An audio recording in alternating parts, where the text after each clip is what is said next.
So magde-deliver ako ngayong hapon is mga bigas tapos tsaka feeds. Pero may mga groceries din. So bale dalawang resibo. Bigas tsaka feeds plus mga groceries. So weather natin okay naman. Hindi naman naulan, mainit. So tanghali na ako magde-deliver para mas may oras tayo. So marami rin ang deliveries, may Ribisco, may mga sabon na surf, tapos may wings, tapos may isang panel pa dito. Ayan o, wings, ito dala na ito wings. Ito yung deliveries ngayong hapon, tapos may mga dalata rin. Pero unahin ko muna yung deliveries ko sa suki. So, Bor, karga sa to akong kuwan, Bor. Wala? Cancel na. Karga sa to akong kuwan, John. Oh, Bor. Karga muna yung ano. Oo. Kumpra ni Ana. Kani karton. Ito ba na yan? Silupin? Oo.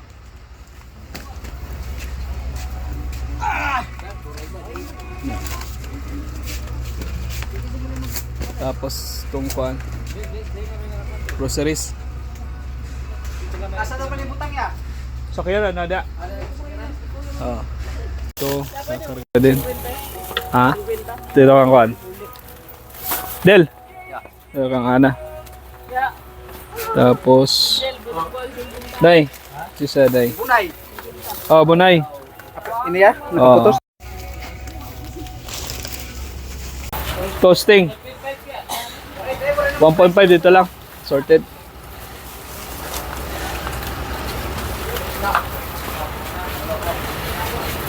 Cancel na lang ini. Oh, cancel. Price gas? Wala na no? Sting na na, no?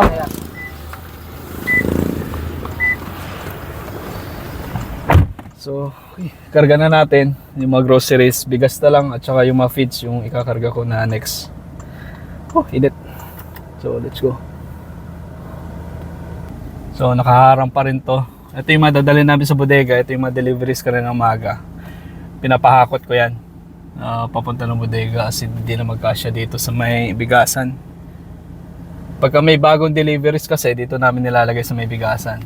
Tapos, tsaka siya hahakutin papuntang bodega. So yan. Ito halos mga Ribisco. Ribisco yung laman.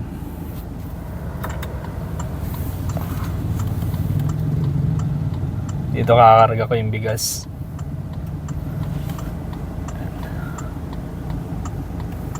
So yan, naalis na yung Julius. Pasok tayo para makarga yung bigas. Okay, pasok muna ako. Musubra na sa lima, ibilin di ko upan. White Rose, Jol. Siyam na sako, oh. Karga natin. Ito matawa ka, Day, ah. Ito yung pangmalakasan natin. Batang bata, 18 years old. Kayang magbuhat ng 2 sakong bigas sabay. Si Romy the Great. Nag-aasawa na daw to, 18 years old, batang bata. Ito. Siyam na sako, White Rose. Ay, wala na tayo White Rose. Papadeliver tayo sa Sunday. Oh, Sunday sa Friday. So, bali siyam na sako na White Rose. Tapos, wala ito. Ito na lang natitira sa Jaguar. Siyam na yan.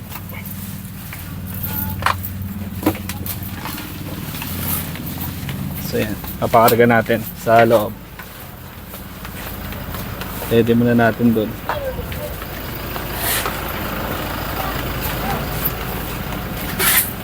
Ajel, may grocery pa.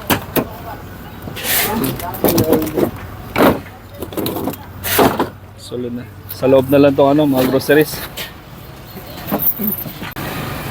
So yan, bali siyam na White Rose. Ito, may mga deliveries pa dito. Hindi pa nahahakot. Plastic cups, meron din ako dito, mga binibenta. Mabenta din kasi dito mga plastic cups yan. Wala nang mga laman. salad cups. So lagayin ko ng alak, di ko pa napipinturahan. Pinturahan natin to ng white. Si Romy, 18 years old, bata pa to. Pero malakas magbuhat ng bigas. Wow. May wings din pala tayong dumating ngayon. Ito na. Ready na kami. Ready na ako lang pala. Ako lang may di-deliver. Tapos may Nature Spring. Yan, may dumating din pala ako dito mga tubig. Nature Spring. Boss! Hindi natin na ano. Come out sa mga kalat namin. Hindi ba na Nature Spring? Yung may-ari na Nature Spring.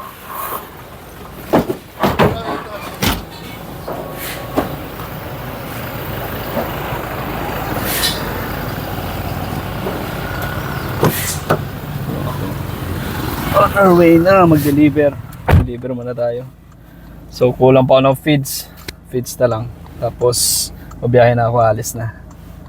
Daming deliveries ngayong araw. Pero marami naman tayong tao ngayon. Kompleto naman sila. Kaya walang problema.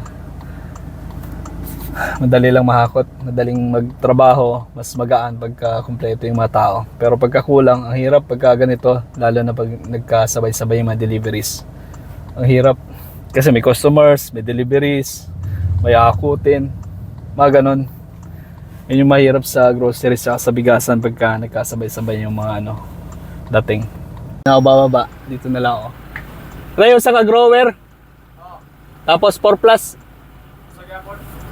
Hindi, 5 kapak. Oh. Why starter bossing? Wow, wais na kaya. Sako. Wais stock.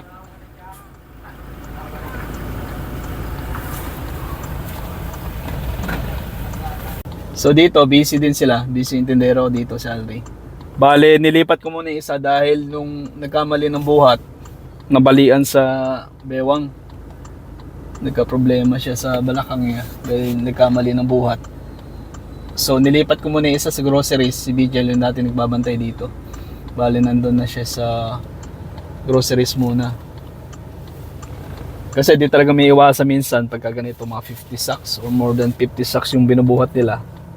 Talagang minsan nagkakaroon talaga ng slip disc. Yung problema pagka mabibigat. Kaya dito sa amin halos lahat ng kinukuha ko mga lalaki. Tapos yung medyo sanay talaga sa trabaho. Kasi bigas tsaka feeds, matrabaho talaga yun, talaga mabibigat. So hindi biro yung pagbubuhat ng 50 kilos. More than. Kasi minsan tigdadalawang sako yung binubuhat nila, pinapatong. So mas maganda, mas mga talagang sanay talaga sa trabaho. Sanay magbuhat ng mabigat para at least hindi mareklamo. Kasi pagka maarte, hindi pwede pagka ganitong trabaho.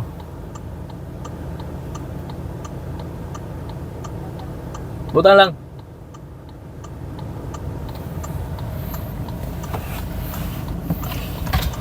Bro, may kuhan bro, luparo na. Ha? Luparo na. So okay na lahat. Punta na ako. Biyahe na tayo para mag-deliver. Pinakuha ko lang ng trapal para sigurado.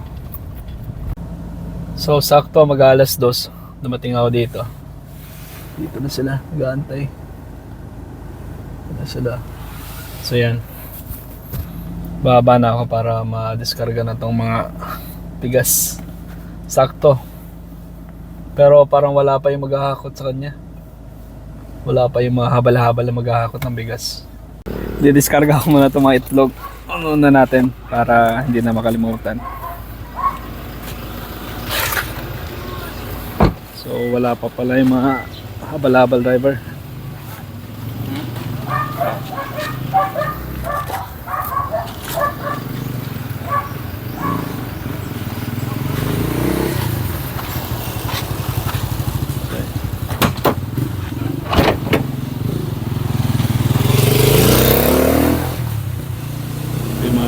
Karga natin.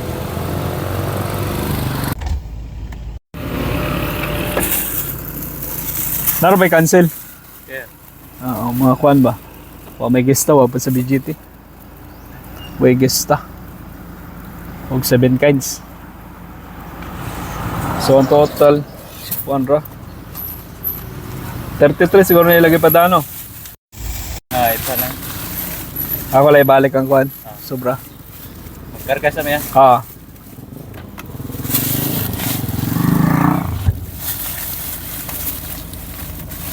So, dito na, binayaran na. So, dito na. Binayaran na.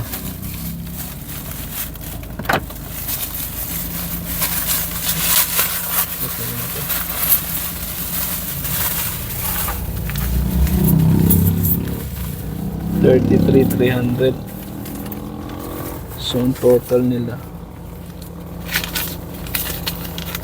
31,295. So 2,005 pesos na ibabalik natin.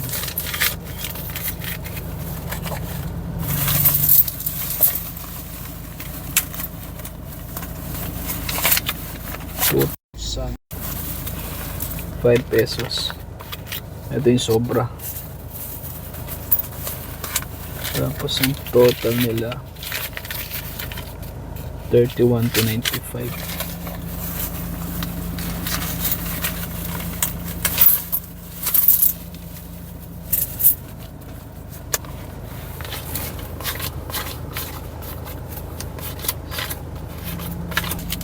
So bali sa total ko pala sa kanila, hindi ko pa nababawas yung discount na 20 pesos per sack sa mga bigas nila, kaya ibabalik ko yung 200. Mali yung pagka-total ko dahil hindi ko pa nabawas kanina. Sa na-chat ko doon sa suki ko, in total wala pang discount, kaya balik natin. Kaso lang yung resibo, na-resibuhan ko na, i-chat ko na lang siya sa